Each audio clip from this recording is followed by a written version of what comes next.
Revolt of 1857 was not due to one single factor. It was due to amalgamation of different factors.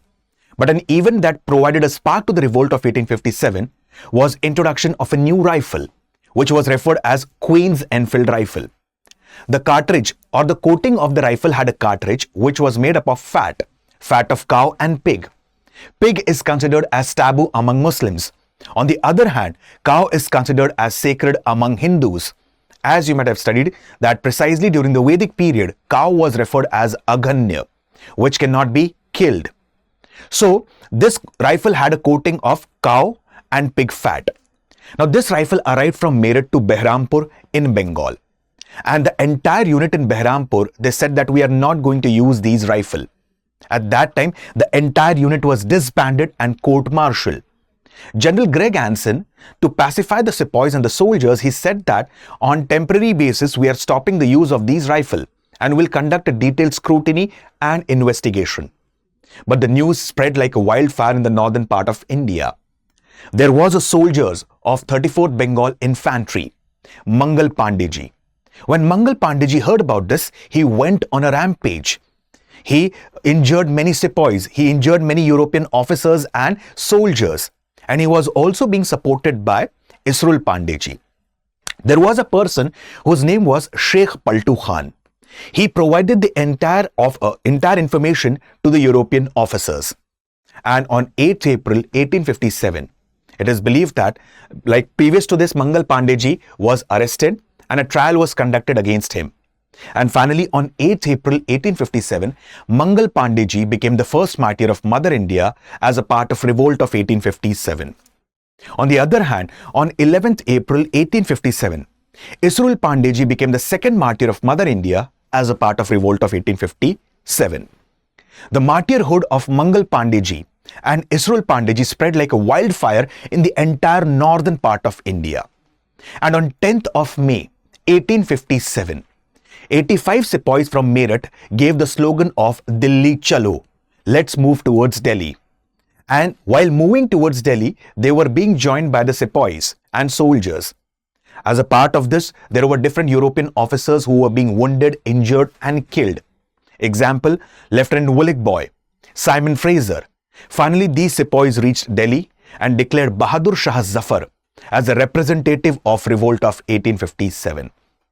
Bahadur Shah Zafar, he was the last Mughal emperor, and by now he was 82 years of age.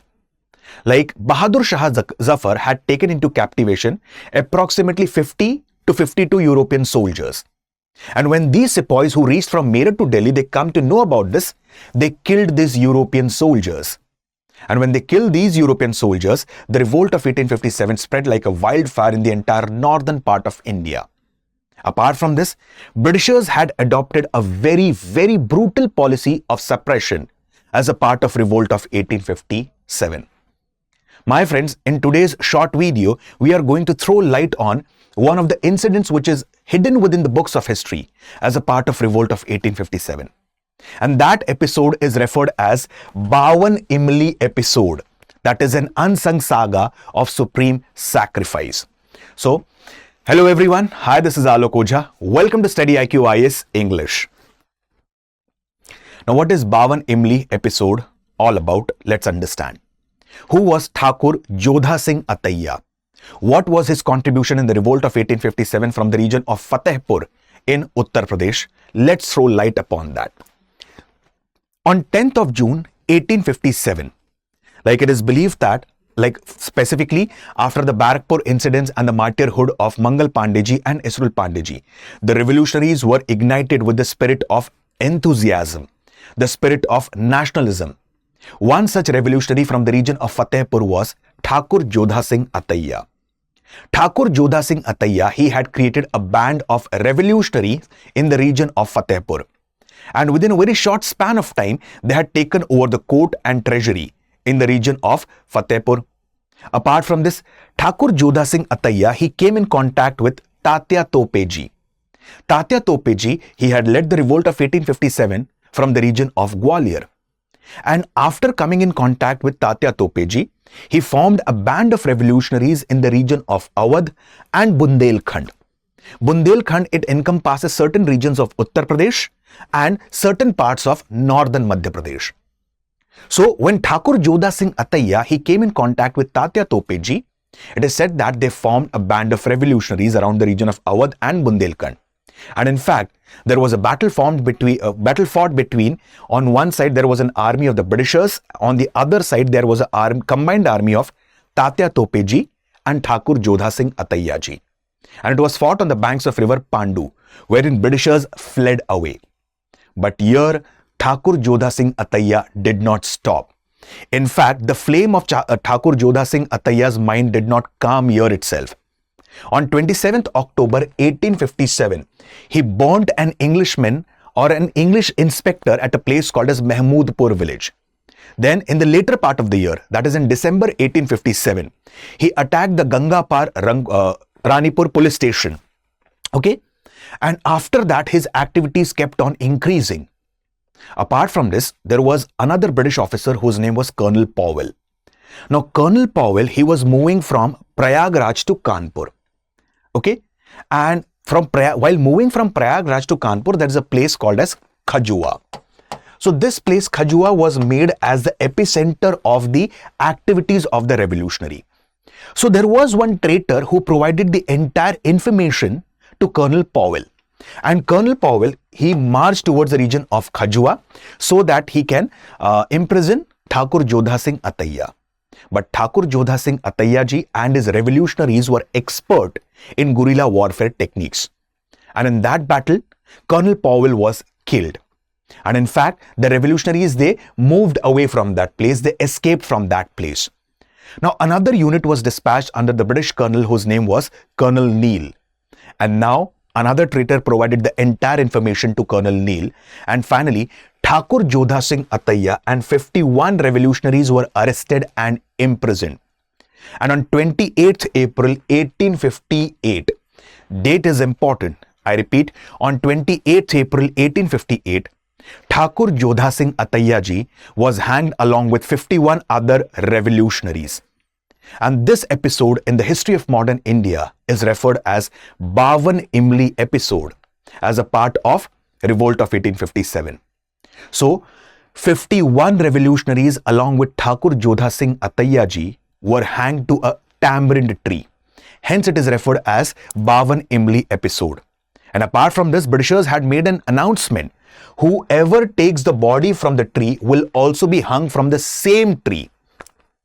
Finally, Maharaja Bhavani Singh, he had taken down the bodies and it was cremated in a respectful manner.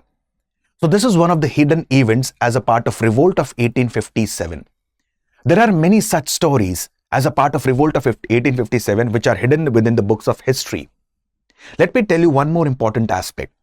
Whenever it comes to Revolt of 1857, we know the very famous names such as Maharani Lakshmi Bai ji, who led the Revolt of 1857 from Jhansi, Tatya Tope from Gwalior, Nana Sahib Peshwa ji from Kanpur. But there was one of the adopted daughters of Nana Sahib Peshwa whose contribution again is hidden within the books of history, and her name was Maina Devi ji. My friends, you would be astonished to know she led the Revolt of 1857 at a very young age of 13 to 14. She was tied to a peepal tree and she was burnt openly alive by the Britishers to create a deterrence in the minds of other people. So in fact, that was a contribution of Maina Devi ji. From the region of Assam, Diwan Maniram Datta Baruha ji had led the revolt of 1857. Gangadeen Mehtar, again from the region of Kanpur, also referred as Gangu wrestler. As per many historians, he had killed more than 100 European soldiers. And again, his contribution is hidden within the books of history. So my friends, this was a short video on Bawan Imli episode. StudyIQ IAS has come up with GS Foundation batches, that is P2I batch 2027 and 2028. These batches are completely based on SMART model. Now, what is SMART model all about? Like, preparation of civil services requires a proper strategy, consistency, and mental discipline. And that is nothing but SMART approach towards civil services preparation. So, the entire SMART model is based on the same approach. The classes would be completely in a structured format, wherein the students would be taught the basics first. After basics, then we'll move on to the advanced stage. Like, many of the students are usually confused about what optional should we choose. How should we go for the answer writing? How to write a structured essay?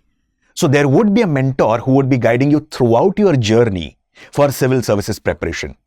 So as a part of SMART model, another key aspect is mentorship. Revision, assessment and test. It is better to go for reading one book 10 times rather than reading 10 books. Simple words, rather than going for multiplication of resources, go for consolidation of resources. So the batches are like, it's an evening batch, it's an evening English batch. There's a complete separate batch in English medium. Like many of the students face usually they face a problem. Like either the batches are there in complete Hindi or the batches are in bilingual mode. That is in Hindi and English. But here there's a complete separate batch in English medium that will cater to the needs of the aspirants precisely from southern part of India and northeastern India. And the batches are going to start on 7th of July. The prices for the batches are starting at 11,999, but if you use the code Alok Live that is flashing on your screen, you will get a discount on the courses that you purchase. Thank you, my friends. Have a very nice day. Jai Hind.